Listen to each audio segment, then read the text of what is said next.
नमस्कार दर्शक हो, Kulswamini MI Maharashtra live TV news चॅनलच्या बातमीपत्रामध्ये आपल्या सगळ्या दर्शकांचे अगदी मनापासून स्वागत. आपण पाहत आहात Kulswamini MI Maharashtra live TV news. शिल्पकार असतो, मातीच्या गोळ्यावर आकार देण्याचं काम शिक्षकच करतो आणि गुलाबाच्या फुलालाही मनमोहित करण्याचं काम शिक्षकच करतो. गुरु ब्रह्मा गुरु विष्णू गुरुदेव महेश्वरा गुरु साक्षात परब्रह्म तस्मै श्री गुरे नमः.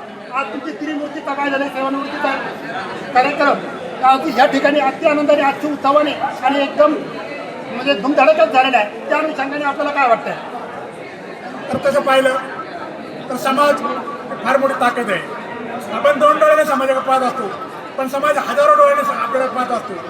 आणि मी आतापर्यंत पहिलं दैवत मानलं माझा विद्यार्थी, आणि दुसरं दैवत मानलं माझे जे असणारे नागरिक आहेत, ग्रामस्थ आहेत ते दैवत मानले, आणि तिसरं दैवत मानलं माझे जे सहकारी जे आहेत.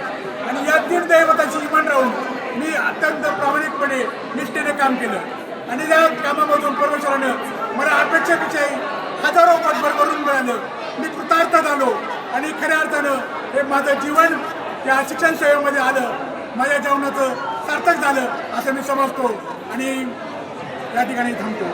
श्री विजय पवन कुरकुले आणि श्री जालिंदर नाथू दिघे या तीन शिक्षकांचा सेवानिवृत्तीचा सेवापूर्तीचा कृतज्ञता सोहळा आपल्या सर्वांच्या उपस्थितीमध्ये या ठिकाणी संपन्न होत असतो.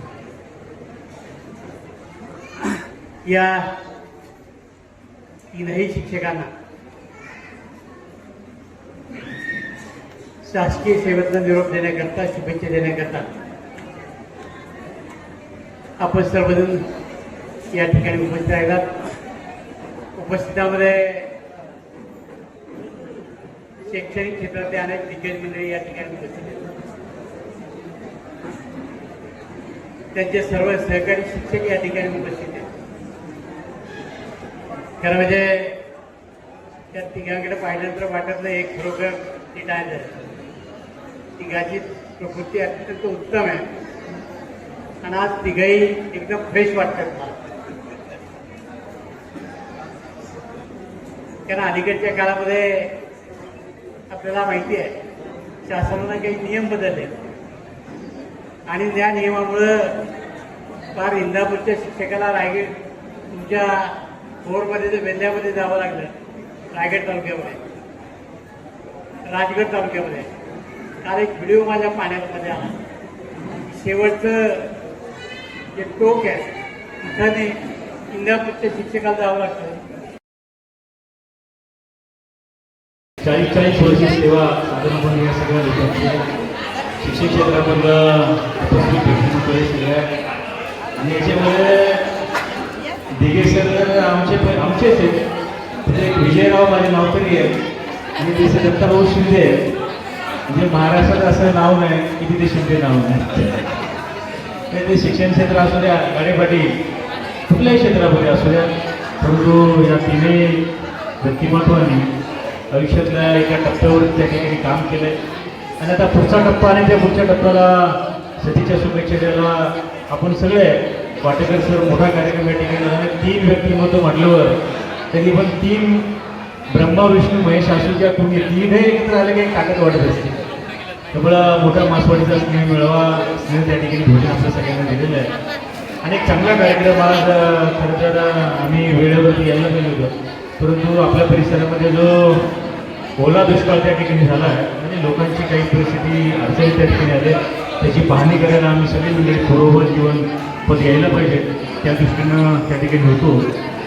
परंतु या ठिकाणा गाडी पाटील मी एवढंच सांगतो जाता जाता की खऱ्या अर्थानं त्यांचं वय आता शासनाच्या नियमाप्रमाणे साधारणपणे 58 असावं.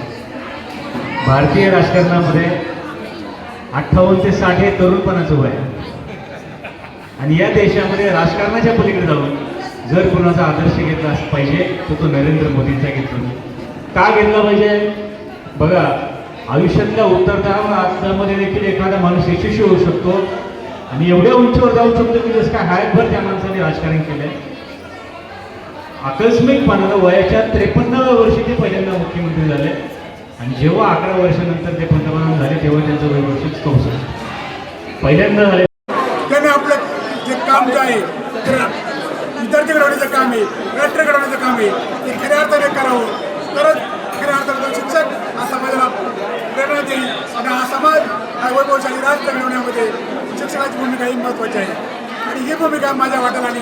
मी स्वतःला भाग्यवान समजतो की या जिल्हा परिषद सेवेनं मला अत्यंत खूप काही दिलं, माझा प्रपंच घडवला आणि आज माझी सगळी तो मुली जावं आणि सगळे मिळून 9 डॉक्टर आज माझ्या घरामध्ये आले आणि त्यांनी सुद्धा या पुढच्या काळामध्ये एक चांगलं काम करावं, एक पेशंटला रुग्णाला दैवत म्हणून काम करावं असे मी अपेक्षा व्यक्त करतो. आणि शिक्षक होण्याची मला संधी मिळाली त्या जिल्हा परिषद या सेवेने मला दिली, त्याबद्दल जिल्हा परिषदचं सुद्धा मी पुणे जिल्हा परिषदचं मी मनापासून आभार मानतो.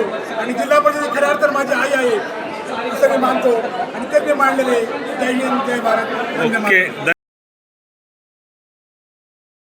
चालू घडामोडींचे अपडेट्स जाणून घेण्यासाठी आपल्या कुलस्वामिनी अमाई महाराष्ट्र लाईव्ह टीव्ही न्यूज चॅनलला जरूर सबस्क्राईब करा, लाईक करा, शेअर करा व कमेंट देखील करा. बेल आयकॉनवर प्रेस करा व नोटिफिकेशन्स मिळवा. पाहत रहा फक्त कुलस्वामिनी अमाई महाराष्ट्र लाईव्ह टीव्ही न्यूज.